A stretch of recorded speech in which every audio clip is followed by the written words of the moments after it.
Lindsay Grant, Minister in the Unity Administration, said last week that the Unity Manifesto on which they were elected in 2015 was a contract with the people, and that, quote, Unity has delivered on almost everything in the manifesto and more, end of quote.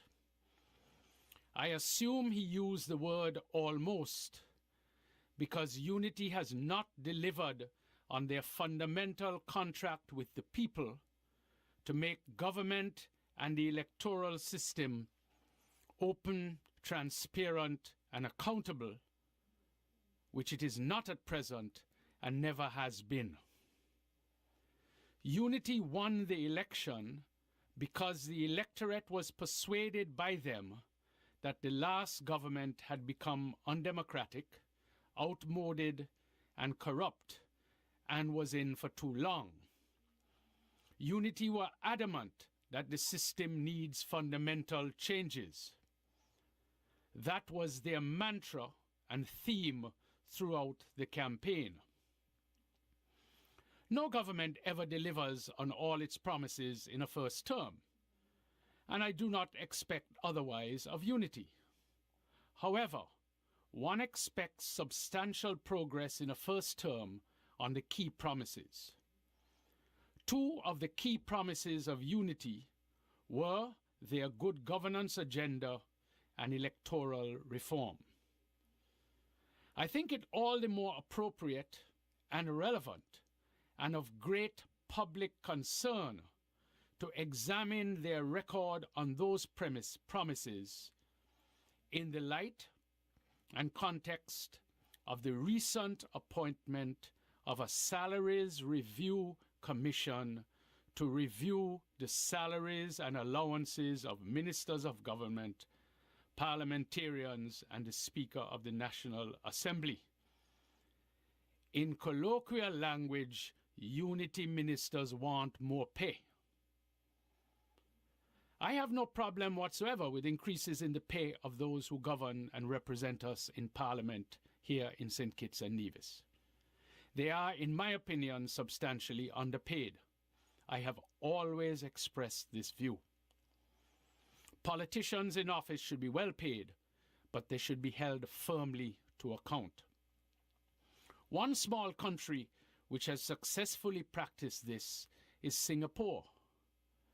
Singapore was a backwater 50 years ago. Now it is one of the most prosperous, orderly, and advanced countries in the world, and it is the size of St. Lucia.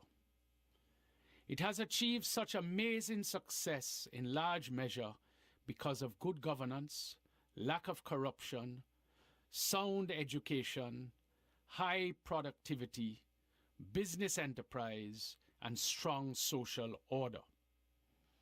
Its ministers of government have for many years been among the highest paid in the world. But there are stringent laws on transparency and accountability. Corruption and abuse of public office in Singapore is not tolerated. The last Salaries Review Commission in St. Kitts and Nevis reported in 2005. There were modest increases recommended.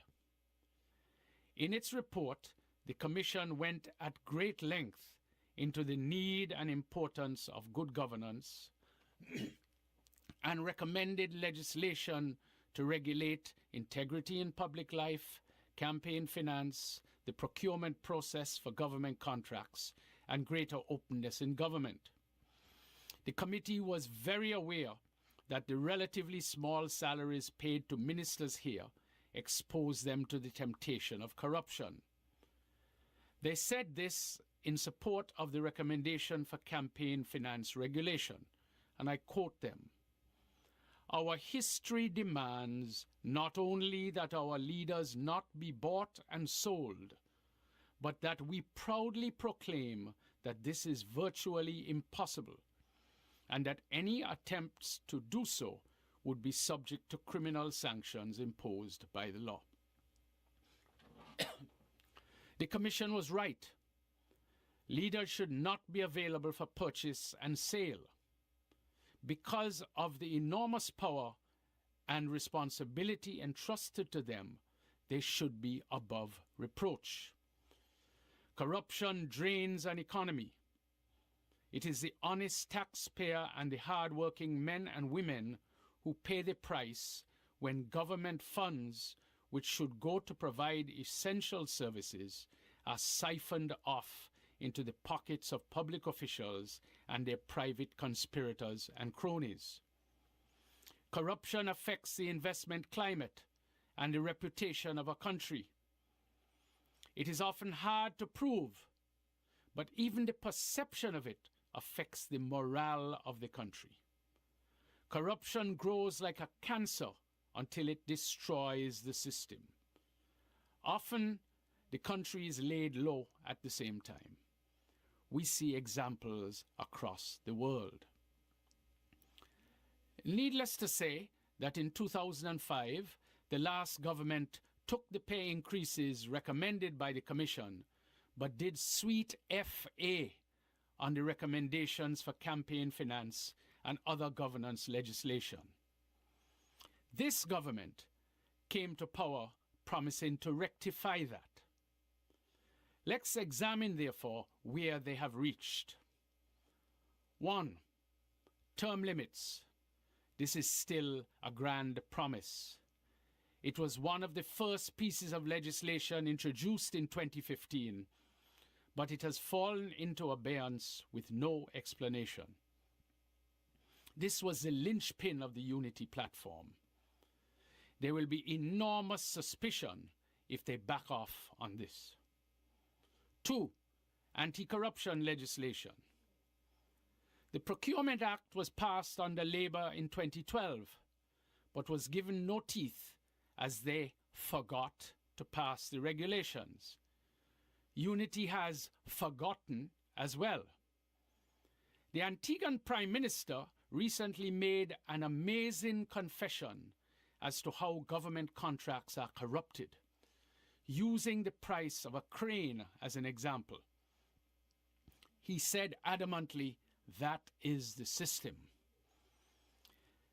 Listening to him, it reminded me of the joke about the Bajan, the Jamaican, and the Trinidadian who were bidding for a government contract. The Bajan bid 3 million, the Jamaican 6 million, and the Trini 9 million. The government official said to the Trini, "Why 9 million? Why your bid so high?" The Trini said, 3 for me, 3 for you, and give the Bajan the work. Is that our system too? As our last Salaries Commission said, we should be able to say with confidence, no way. But we have no basis for such confidence because there is no legislative structure to guard against corruption of that type and to disclose it if it happens. And we were promised it. There is still time, Lindsay, for you and Unity to keep that particular promise. There will be more than suspicion if you do not. There will be a smell. 3. Freedom of information. An act was passed a year ago, but has not been brought into effect. What is the problem? Are Unity having second thoughts?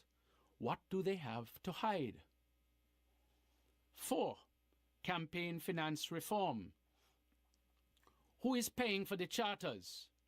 Who is paying the election bribes to voters? We don't know. We have never known, and it seems that we will not know in the next election either.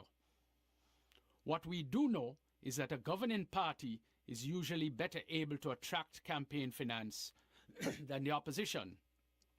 So maybe Unity wants its turn in that role. 5.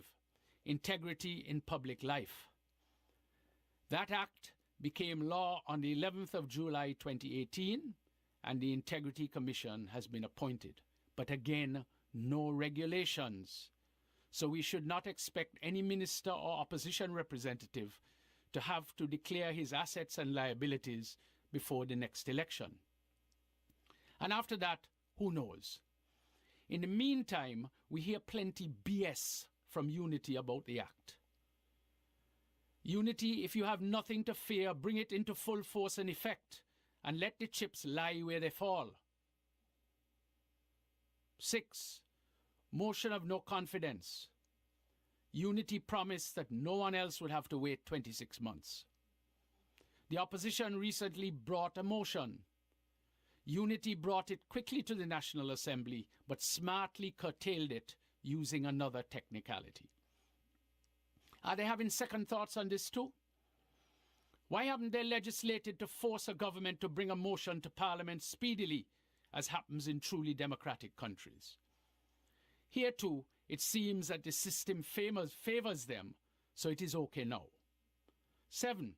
Civil service reform. This was initiated 25 years ago, but we still have the old colonial system, which Unity called anachronistic. They promise reform in these words, quote, to void the political influence that is currently so rife. Maybe they change their minds now that they have the political influence. 8. Public radio stations. Unity went to court to get access and won, but ZIZ remains the same. Unity said they would, quote, provide equal access to state-owned media to all political parties, end of quote.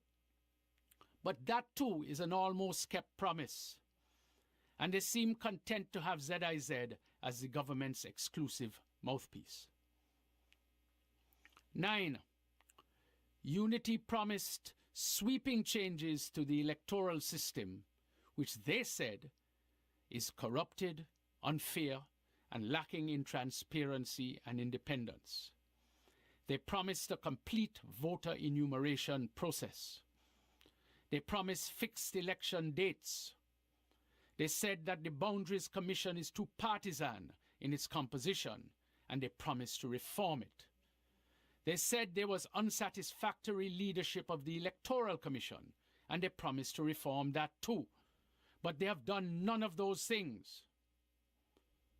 No, Lindsay, you are not almost there. Unity has done a lot of what you promised, but you have a long way to go and plenty more to do to fulfill your contract with the people. Unity said the current system was corrupted by the last government. Your colleague, Prime Minister in Antigua, says it has always been a corrupt system. For example, had decided to charge $15 million or even $18 million, considering that 18 years ago we paid $15 million. That would not have been questionable. Let's say we even said $15 million, because the last one we bought for $15 million, and we said to the people of Antigua and Barbuda that we're buying this crane for $15 million. And 15 years ago, 18 years ago, we spent $15 million. I think that would have been perfectly acceptable. The point I'm making here is that the platform for theft would have been set already by virtue of the purchase that was made 18 years ago for $15 million. So public officials could have literally manipulated this purchase in such a way in which it could have walked away with $5 million, no questions asked. Is that a reasonable assumption? You don't think so? Okay. Let me say this. The way how politicians make their money illegally is that they do so through procurement or through government contracting, and they inflate the prices. They don't go write checks on government account. They don't have such authority. Public servants do that. But what they do is that they inflate the value of whatever they're procuring, and if there's a contract, they inflate it and they get the kickback. That is how the system works. You said that you stand for open, transparent, and accountable government, and you are against corruption. You promised to replace the corrupt system, and you said exactly how you would do so. The electorate voted for that. But you are not doing so. And at the same time, you are asking for more pay. What impression does that leave? It leaves me with the impression that you want the best of both worlds. more salary and allowances and perks, and the same old corrupt system to exploit.